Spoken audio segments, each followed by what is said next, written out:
कल की तासिका में हमने भाषा शिक्षण से तात्पर्य क्या है इस पर विचार किया था। उसके उपरांत भाषा शिक्षण और भाषा इस पर विचार किया था। और कल मातृभाषा के माध्यम से पढ़ने के लाभ हमने बताते हुए बहुत सी बातें आपके सम्मुख रखी थी और उन बातों को लेकर के चर्चा भी विस्तार से की थी। आज हम अगला भाग देखेंगे। और कल एक बात अवश्य बताई थी हमने कि जैसे मातृभाषा के माध्यम से प्राथमिक से लेकर के माध्यमिक शिक्षा तक का जो माध्यम हो वो मातृभाषा ही होना चाहिए, इस विषय पर बड़ी चर्चा की थी। आज हम अन्य भाषा पर थोड़ा सा विचार करके भाषा के विविध रूपों की ओर जाएंगे। देखिए, 8वीं तक यानी आज जो नई शिक्षा नीति आई है, नवीन शैक्षणिक धोरण 2020 का आया हुआ है, जिसको न्यू एजुकेशन पॉलिसी भी कहा जाता है 2020 की।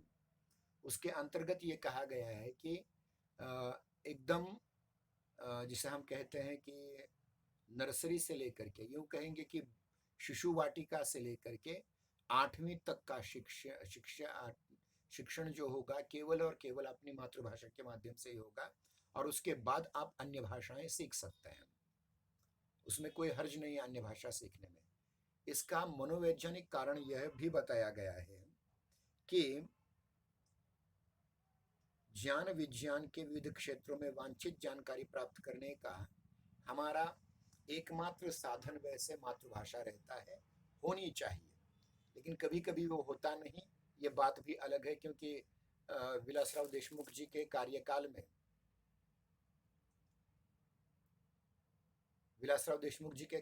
में पहली से अंग्रेजी कंपलसरी कर दी गई थी, जिसके परिणाम थोड़े से अच्छे भी हुए, बुरे भी हुए।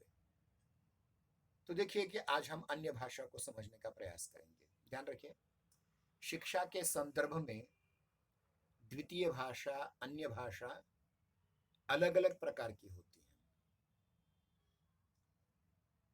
है। इन अलग अलग प्रकार की भाषाओं को समझने के लिए अन्य भाषाओं में, एक मिनट, एक मिनट,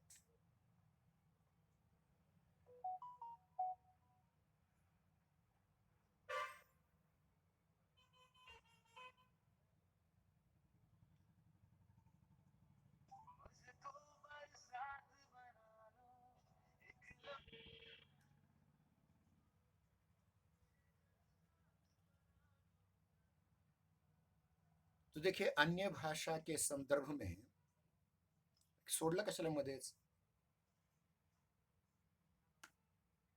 मध्ये सोडू नका।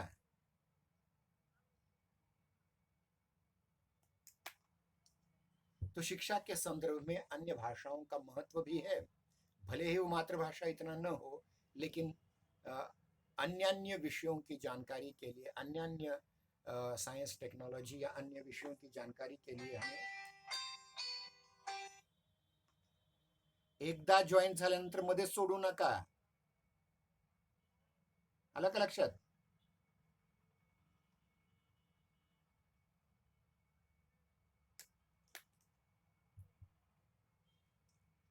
तो देखिए, शिक्षा के संदर्भ में जो द्वितीय भाषा होती है या अन्य भाषाएं होती हैं, उनके भी दो वर्ग होते हैं। कल भी थोड़ा सा इस पर देखा था हमने, ये आज डिटेल में देंगे। एक देश से संबंधित जितनी भी भाषाएं होती हैं उनको देशीय भाषा कहे जाती है। जैसे कि भारत एक विस्तृत देश है, एक बड़ा देश है, और इस बड़े देश में अनेक भाषाएं चलती हैं, तो ये सारी हमारी स्वदेशी या देशीय भाषाएं हुई। और दूसरा भाषा का वर्ग होता है अन्य भाषा, यानी दूसरी विदेशी भाषाओं का वर्ग, जिनको विदेशी वर्ग कहा जा सकता है। अब इन दो भाषाओं को, मतलब देशी भाषाओं के वर्ग को भी दो उपवर्गों में विभाजित किया जाता है, और विदेशी भाषा के भी वर्ग को दो अन्य उपवर्गों में विभाजित किया जा सकता है।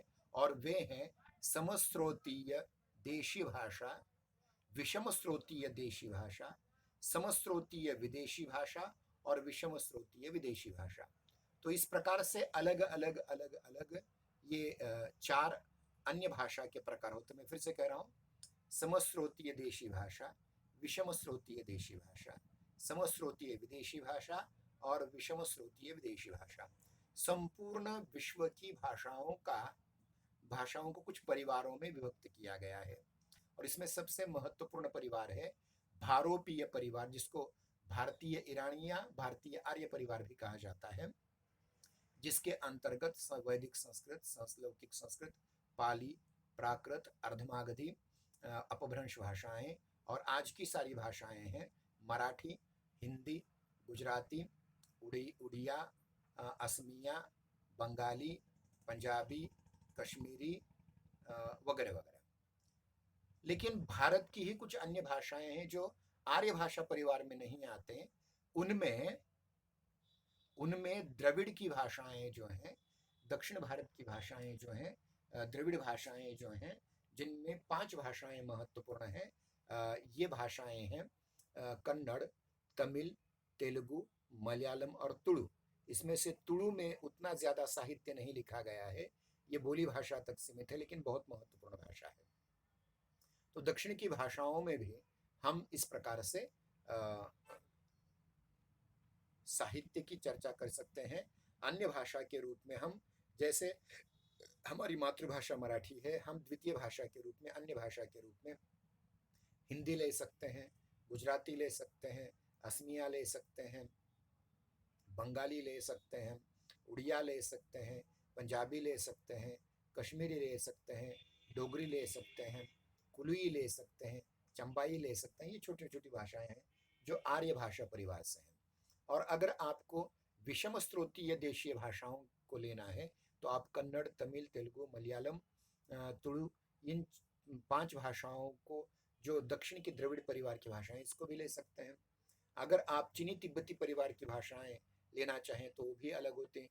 बर्मी परिवार की भाषाएं लेनी है तो उसको भी हम ले सकते हैं। ये हुआ देशीय, श्रमस्रोतीय और विषम स्रोतीय।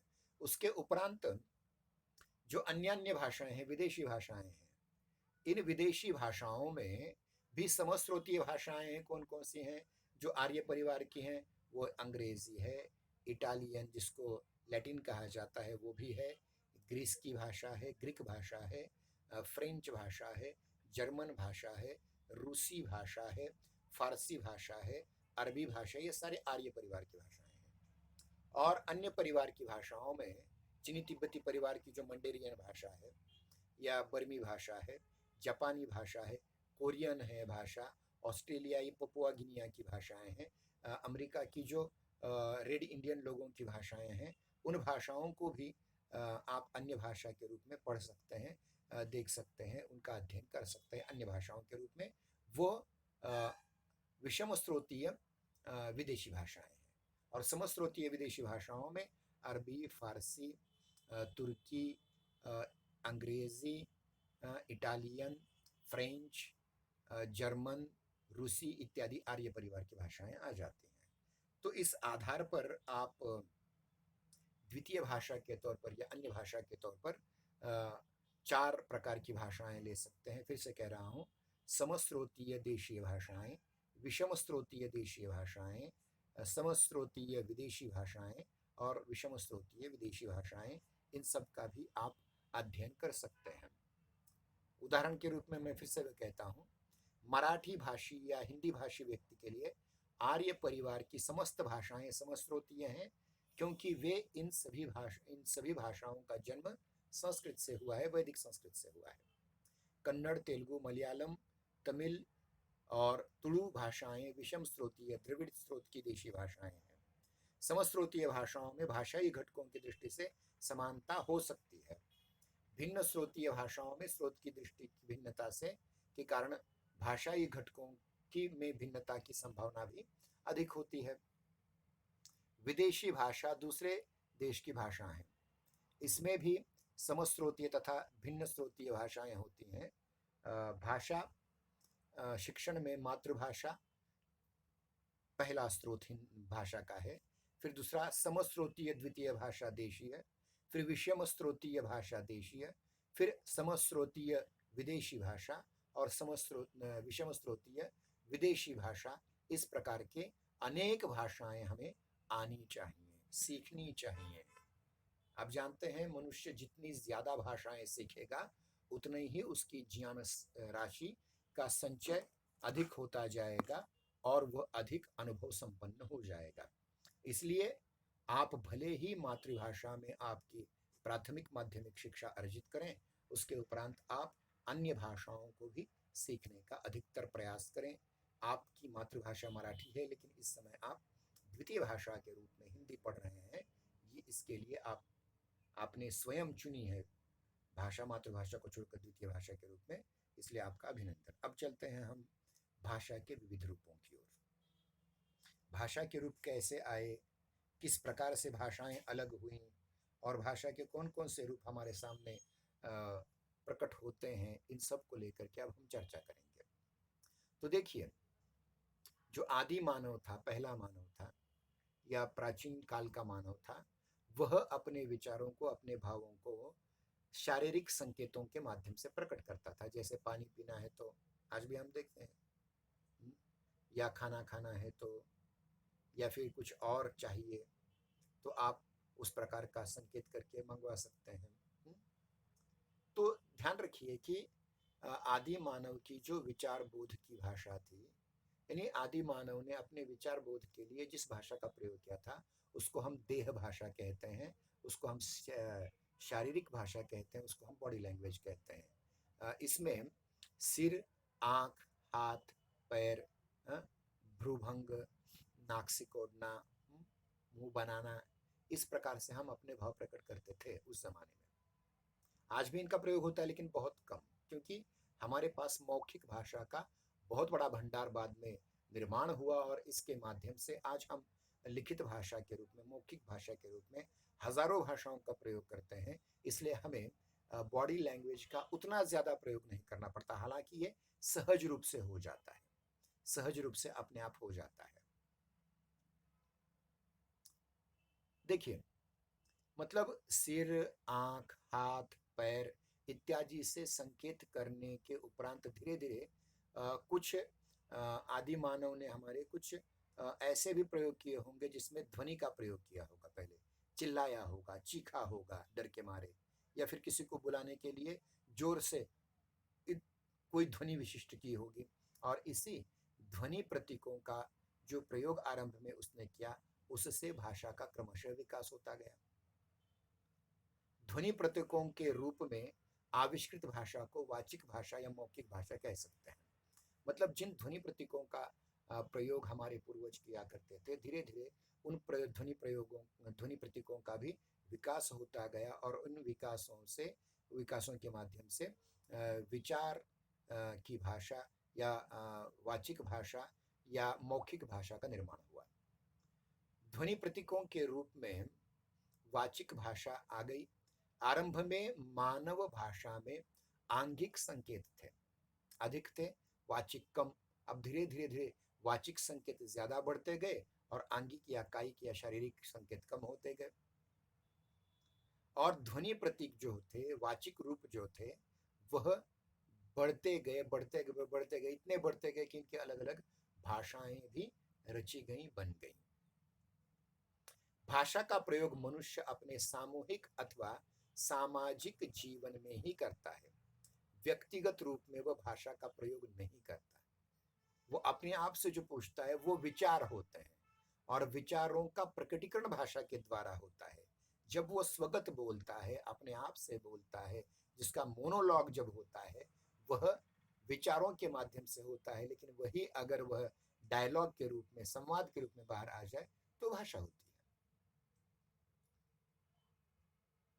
यानी मनुष्य विचारों का प्रयोग अकेले में करता है और सामाजिक मुखर होने के बारे में वह ध्वनि प्रतीक युक्त हमारी भाषा का प्रयोग करता रहता है। इसलिए भाषा आद्यांत सामाजिक संस्था है। यानी जो देखिए कि मनुष्य एक समाजशील प्राणी है, ये बहुत बार आपने सुना होगा, लेकिन समाज के साथ उसका जो आपसी व्यवहार होता है, जो उसका आदान प्रदान होता है, विचारों का आदान प्रदान होता है, भावों का आदान प्रदान होता है, वो भाषा के माध्यम से होता है। इसलिए भाषा एक संपूर्णतः सामाजिक संस्था है। भाषा मूलतः वाचिक या मौखिक उपलब्धि है जिसका प्रयोग वर्तमान में प्रमुख उपस्थित लोगों के समक्ष भाव एवं विचाराभिव्यक्ति के लिए ही किया जा सकता है, लेकिन सभ्यता के विकास के साथ मानव ने अपनी अनुपस्थिति की कोई सूचना पीछे छोड़ जाने, सूचनाओं को भंडारित करने यानी संचित करने के लिए, संग्रह करने के लिए या अपने किसी अनुभव को सुरक्षित रखने के लिए अपने विचारों और अपनी भावनाओं, स्वागत है रितेश जी, अपने विचारों और अपनी भावनाओं को समय से आगे बढ़ाकर उन्हें कालातीत बनाने के लिए उस आवश्यकता का अनुभव किया। क्योंकि देखिए, स्मृति जो होती है मनुष्य की, आज जो हमने बोला, कितने बजे क्या बोला, ये कल हम ध्यान में नहीं रख सकते, लेकिन आज ही हमने लिख दिया या रिकॉर्डिंग करके रख दी तो हम आगे भी उसे सुन सकते हैं, पढ़ सकते हैं। तो लिपि का आविष्कार इसलिए हुआ कि मनुष्य अपने जीवन में जो कुछ भूल जाता है उसको वो भाषा, लिखित भाषा के माध्यम से सुरक्षित रख सकता है, उसका रिकॉर्ड रख सकता है, उसका प्रलेख बना करके रख सकता है। इसलिए पहला प्रयास रेखांकन का हुआ है। जब मनुष्य गुफाओं में रहा करता था, आज भी जो प्राचीन गुफाएं मिलती हैं उन गुफाओं में कहीं ना कहीं कोई चिन्ह उत्कीर्ण किए होंगे, कोई ना कोई चिन्ह, कोई ना कोई अक्षर, कोई ना कोई रेखांकन किया होगा उसने, कोई ना कोई चित्र निकाले होंगे। तो चित्र भाषा और रेखात्मक भाषा से जो रेखाएं थी, वो चित्र थे, उनसे हमारी आज की लिपियां निर्माण हुई हैं। गुफाओं की दीवारों पर बनाए गए इन रेखाओं, इन चित्रों का विकास बाद में लकड़ी पर वो लिखा जाने लगा, लकड़ी पर उत्कीर्ण किया जाने लगा, पत्थर पर उत्कीर्ण किया जाने लगा, जिसको हम शिलालेख कहते हैं, स्तंभालेख कहते हैं। और कुछ टिकाऊ चीजों पर ऐसे अक्षर, ऐसे चित्र, ऐसी रेखाएं बनाई जाने लग गई और धीरे धीरे धीरे इन चित्रों से चित्राक्षर बनने लगे और उनके कीलाक्षर, जो कील से खोदे हुए कीलाक्षर, और कालांतर में इन चित्राक्षरों से, इन कीलाक्षरों से बाद में लिपि का निर्माण हुआ और भाषा का लिखित रूप अस्तित्व में आया। मतलब भाषा का जो मौखिक रूप है और भाषा का जो लिखित रूप है वो किस प्रकार से अस्तित्व में आया, ये आपके सम्मुख हमने प्रकट किया है। अब देखिए, भाषा शब्द की व्युत्पत्ति कैसे हुई, ये भी देखना बड़ा मजेदार है। संस्कृत में जिसको भाषा शब्द कहा जाता है वह संस्कृत की मूल धातु, मूल धातु मतलब मूल क्रियापद जो है भाष, उस भाष को आंग प्रत्यय लगाने से भाषा शब्द का निर्माण होता है। ग का लोप हो जाता है भाष धातु में, आ ग, आंग, इसमें ग का, वांग्मय का ग है, उसका लोप हो जाता है और केवल आ रह जाता है। वो मूल भाष के साथ जब जुड़ता है तो भाष अधिक आ भाषा शब्द बन जाता है, जिसका अर्थ है कहना या बोलना, जिसे विचार तथा अनुभव की स्थिति कहा जाता है। देखिए, हम जब विचार करते हैं तो विचारों में जो संकल्पनाएं होती हैं, जो अवधारणाएं होती हैं, वे किस रूप में प्रकट होती हैं? किसी एक शब्द के रूप में। जैसे इतिहास एक शब्द है, इतिहास की क्या आपकी परिकल्पना है? बहुत ज्यादा है वो, लेकिन आप वो प्रकट करते समय कहते हैं इतिहास। तो ये जो प्रतीक है, आप इतिहास के बारे में जो कुछ जानते हो उसके प्रतीक के रूप में एक शब्द इतिहास, इन 4 अक्षरों से बना हुआ शब्द आप इस्तेमाल करते हैं। तो क्या हुआ कि विचारों के ये प्रतीक हैं, विचारों के वाक प्रतीक हैं, विचारों के लिपि प्रतीक हैं। तब से ये लिखित भाषा और मौखिक भाषा विचारों की प्रतीक के रूप में प्रयुक्त होती है। यानी एक अनुभव होता है, उस अनुभव को हम आबद्ध करते हैं शब्दों में, उसकी कविता बन जाती है। यानी कोई हमारे कोमल कांत भावों को अगर हम प्रकट करते हैं तो कविता बन जाती है।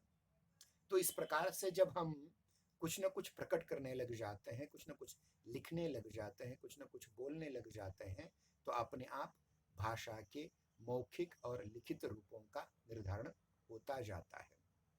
देखिए, कभी कभी हम अपने आप से बात करते हैं, बहुत बार देखा होगा कि कुछ छात्र होते हैं जो अपने आप से बात करते हैं, कभी कोई किसी को उसे पागल कहता है वगैरह, वो पागल नहीं होते, वो आत्मसंलाप करते रहते हैं। अपने आप से बोलते रहते हैं, विचार करते रहते हैं, और हर कोई विचार करता रहता है।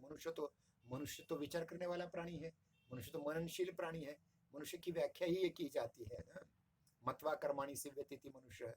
तो ये जो मनुष्य है वो काम करने से पहले 1000 बार सोचता है, और ये सोच विचार ही मनुष्य को मनुष्य बनाती है। अन्य प्राणियों में सोच विचार अवश्य होते हैं, लेकिन मनुष्य की तरह सुस्पष्ट नहीं होते, क्योंकि वो पराधीन होते हैं।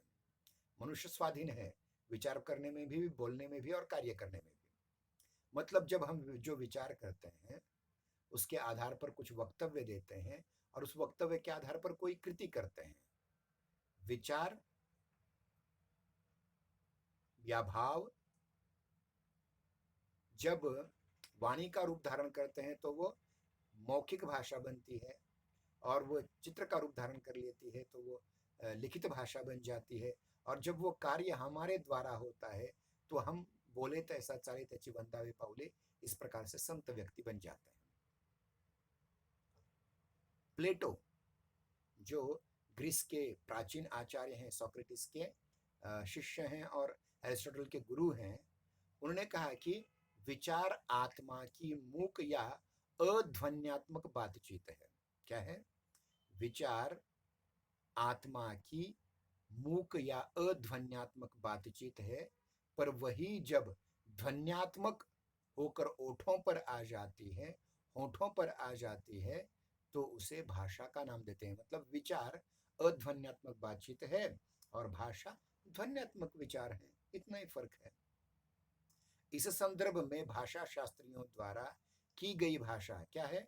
भाषा पूरी तरह मानवीय क्रिया है, और वह वाग्यंत्र से उत्पन्न ध्वनि प्रतीकों द्वारा विचारों, भावनाओं तथा इच्छाओं के संचार या विनिमय का असहज वृत्तिक तरीका है।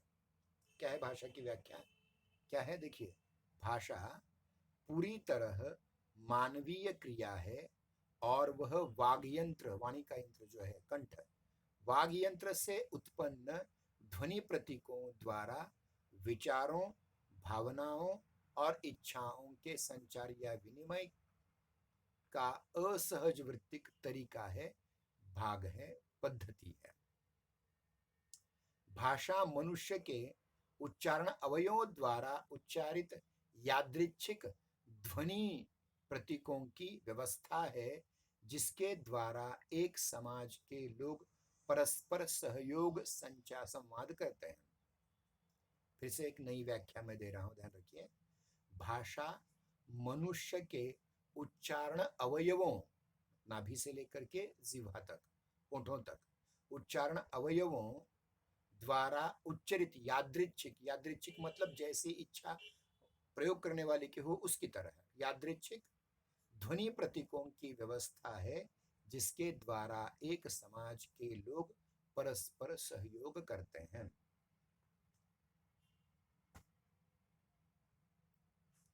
परस्पर सहयोग करते हैं। हमारे केवल 8 मिनट बचे हैं, इसमें और थोड़ा आगे हम जाने की कोशिश करेंगे। अब देखिए, ये जो दोनों परिभाषाएं दी हैं, दो व्याख्या दी गई है, दोनों डेफिनेशंस दी गई हैं, उसके आधार पर भाषा के कुछ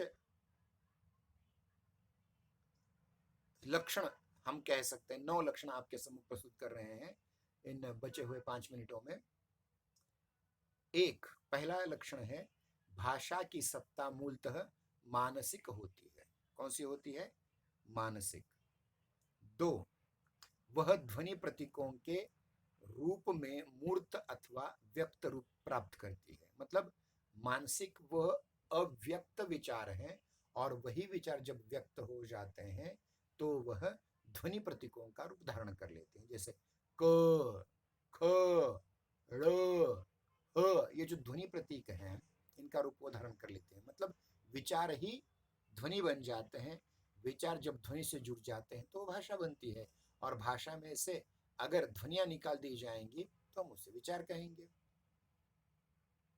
तीसरी बात है, ध्वनियां पशु पक्षी भी उत्पन्न करते हैं, लेकिन मानव भाषा का संबंध मानव ध्वनियों से है। ध्यान रखिए क्या बात कही गई है।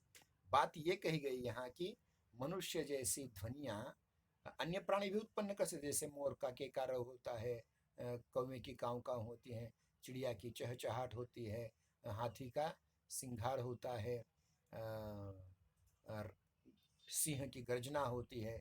लेकिन ये सारे पशु पक्षी जो कुछ कहते हैं, जो कुछ वक्तव्य करते हैं, जो कुछ ध्वनि प्रतीक निकालते हैं, वह मानवीय भाषा से अलग है। इसलिए भाषा का संबंध केवल मानवीय ध्वनियों से है, प्राणियों की ध्वनियों से नहीं।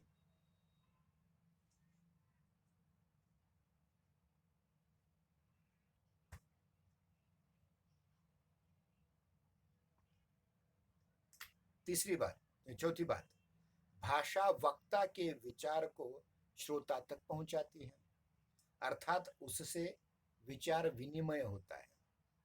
देखिए, मतलब जो व्यक्ति अपने विचार किसी अन्य व्यक्ति का प्रकट करना चाहेगा, तो वह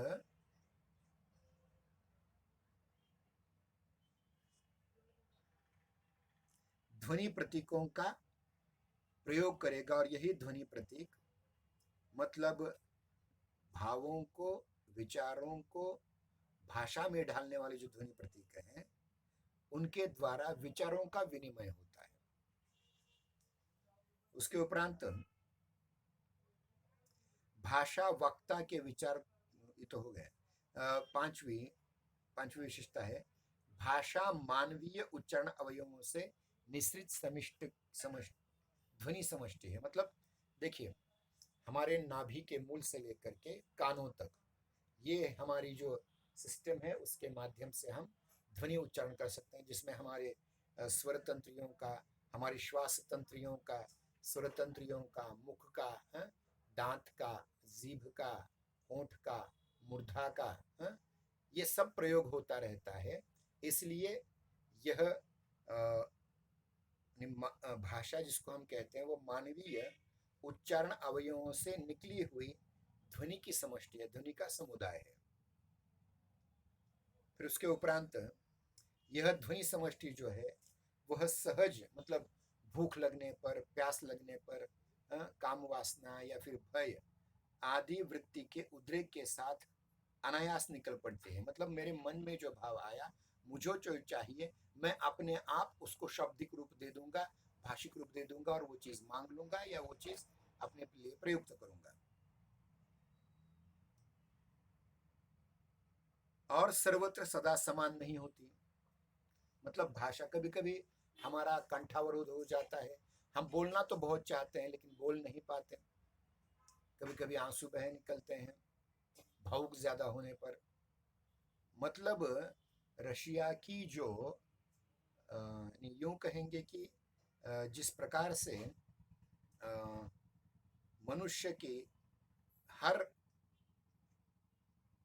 ध्वनि ध्वनि के जो शब्द के जो प्रयोग हैं, वो सदा समान नहीं रहते, वह देश काल और स्थान के आगे जाकर के वो बदलते रहते हैं। इसीलिए कहा गया है, देखिए, कि कोस कोस पर पानी बदले, पांच कोस पे वाणी, यानी भाषा बदलती रहती है, वो हमेशा एक जैसी नहीं रहती, क्योंकि उसके ध्वनि प्रतीक भी बदलते जाते हैं, परिवर्तित होते जाते हैं, और ये ध्वनि प्रतीकों की ही व्यवस्था जो है, अब आ रही है, हमेशा अब आ रही है क्या ध्वनि मेरी ठीक ढंग से आवाज आ रही है ठीक ढंग से? ठीक है। तो भिन्नता होती रहती है उसकी।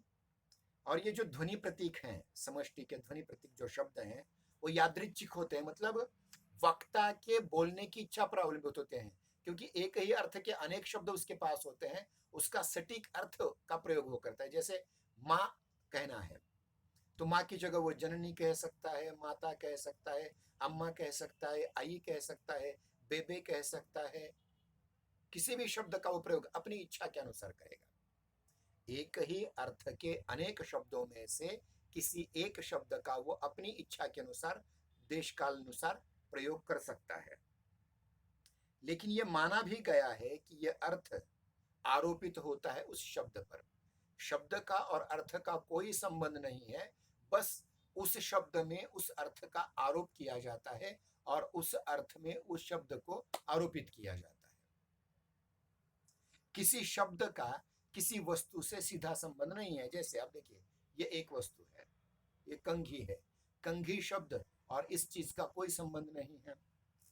ये पेन है, इस पेन का और इस चीज शब्द का कोई संबंध नहीं है। ये मास्क है, इस मास्क का और इसके लिए प्रयुक्त होने वाले शब्द का कोई संबंध नहीं है। ये पुस्तक है, पुस्तक पुस्तक ये जो वस्तु है, इस वस्तु का पुस्तक शब्द से कोई संबंध नहीं है। ये डायरी है, इस डायरी का डायरी शब्द से कोई संबंध नहीं है। वो यादृच्छिक होता है, सहज संबंध नहीं होते। एक समाज अथवा समुदाय के लोग किसी एक शब्द का प्रयोग किसी एक विशिष्ट वस्तु के लिए किसी एक विशिष्ट अर्थ में अगर कर रहे हैं तो रूढ़ हो जाता है।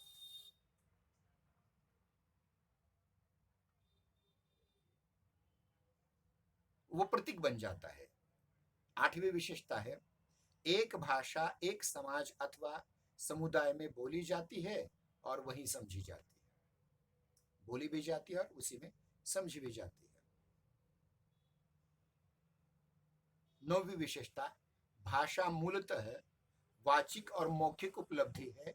वह मुख से बोली जाती है और कानों से सुनी जाती है, अर्थात मौखिक श्राव्य सरणी का वो प्रयोग कर लेती है। मौखिक श्राव्य सरणी का प्रयोग वो कर लेती है, उपयोग कर लेती है, जिसका प्रयोग सम्मुख उपस्थित व्यक्तियों पर ही भाव या विचार की अभिव्यक्ति अथवा विचार के विनिमय के लिए किया जाता है।